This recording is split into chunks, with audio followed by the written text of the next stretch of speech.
Batas pengusulan untuk P3K paruh waktu sudah diputuskan di 20 Agustus 2025. Bagi Pemda yang tidak mengusulkan P3K paruh waktu, maka rekan-rekan non-ASN wajib resign di awal 2026. Rekan-rekan semua, untuk P3K paruh waktu ini kontrak rekan-rekan nanti hanya 1 tahun dan di 2027 wajib menjadi full time. Bagaimana info lengkapnya, ikuti video ini sampai selesai. Ya, kita sudah pun mendapatkan surat terbaru per 8 Agustus 2025 berkenaan dengan pengusulan P3K paruh waktu, yang mana ini tentu saja berupa jadwal fix penetapan dan pengusulan P3K paruh waktu bagi rekan-rekan yang dinyatakan masuk pada R1 sampai dengan R5. Jadwal ini adalah jadwal terbaru yang sudah direvisi. Kalau kita lihat dan bandingkan dengan jadwal yang pernah diposting pada sosialisasi yang dilakukan PAN-RB, nah jadwal yang ini tentu saja kita melihat beberapa perubahan, dan secara keseluruhan jadwal yang baru tentu saja lebih cepat dari jadwal semula. Nah, kalau kita sandingkan jadwal yang sebelumnya, kita fokusnya di sini ya, yang usul Menpan. Nah, kita sandingkan dengan jadwal terbaru, mari kita lihat. Nah, untuk jadwal yang diposting pada sosialisasi kemarin, di mana jadwal usul Menpan awalnya adalah 1 sampai 20 Agustus. Keputusan terakhir adalah 7 sampai 20 Agustus. Ini artinya batas pengusulannya tidak berubah ya rekan-rekan, tetap sampai tanggal 20 Agustus 2025. Nah, kemudian untuk penetapan kebutuhan oleh Menpan-nya yang awalnya 21 sampai 29, ini tidak jauh beda, ya sama, yaitu tanggal 21 sampai 30 Agustus, hanya selisih 1 hari saja yang diberikan waktu kepada Menpan.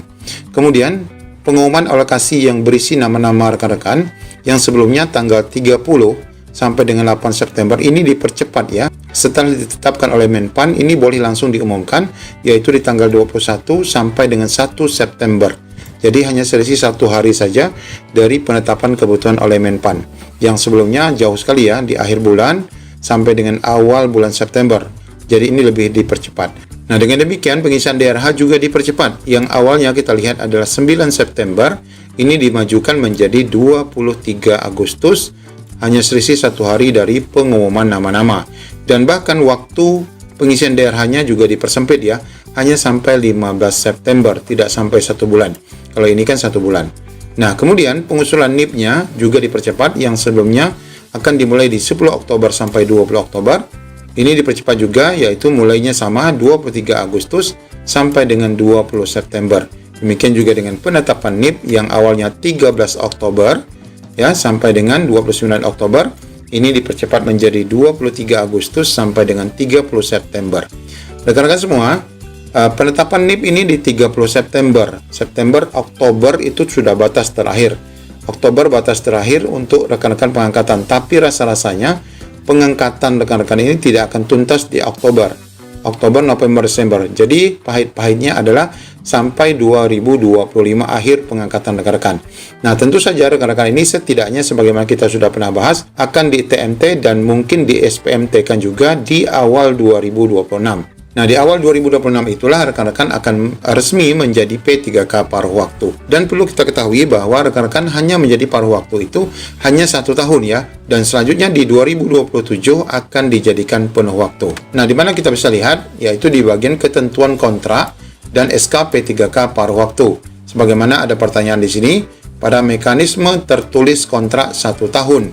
Apa setelah habis 1 tahun itu tetap dapat diusulkan P3K paruh waktu? Nah, kita lihat langsung jawaban nomor 1, yaitu dalam 1 tahun itu harus disiapkan anggaran, kemudian selanjutnya diangkat menjadi penuh waktu.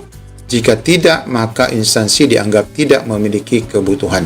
Nah, jadi rekan-rekan ini memang murni hanya transisi 1 tahun saja, dan nanti di 2027 akan dijadikan penuh waktu. Nah, yang jadi persoalan rekan-rekan yang tidak diusulkan sampai batas waktu 20 Agustus ini, rekan-rekan bakal dirumahkan alias dipecat ya, mulai dari awal 2026. Meskipun sebelumnya rekan-rekan masuk dalam kategori R1 sampai dengan R5. Nah, seperti komentar yang kita lihat di sini dari Akilah, bahwa yang pasti P3K paruh waktu itu hanya transisi dan setahun kemudian akan diangkat penuh waktu. Jadi harap bersabar.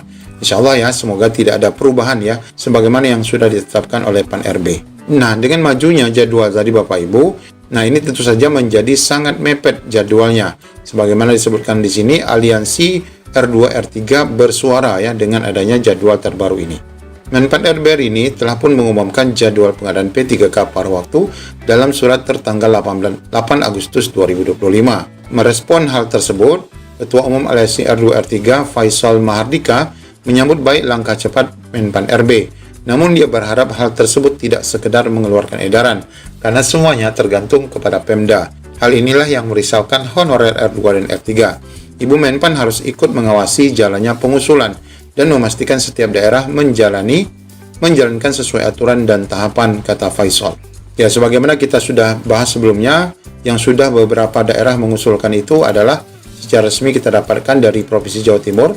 Ini adalah surat resmi untuk konfirmasi pengusulan P3K paruh waktu ya, yang dikirimkan kepada OPD-OPD untuk mengirimkan nama-nama beserta SPTJM ya. Nah, kemudian ada juga Pemda juga yang sudah mengusulkan, yaitu Pemda dari Tasikmalaya ya, kota Tasikmalaya, di mana di sini adalah rapat koordinasi terkait usulan kebutuhan P3K paruh waktu. Nah, di sini disebutkan Kamis kemarin ya sudah diundang ataupun diadakan pelaksanaan rapat koordinasi berkaitan dengan pengusulan P3K paruh waktu yang ada di kota Tasikmalaya. Ya, kita berharap rekan-rekan di daerah lain juga segera diusulkan ya. Karena jangan sampai rekan-rekan tidak diusulkan, karena jika rekan-rekan tidak diusulkan, walaupun masuk pada kategori R1 sampai R5, bakal dipecat juga di awal 2026. Demikian, Assalamualaikum warahmatullahi wabarakatuh.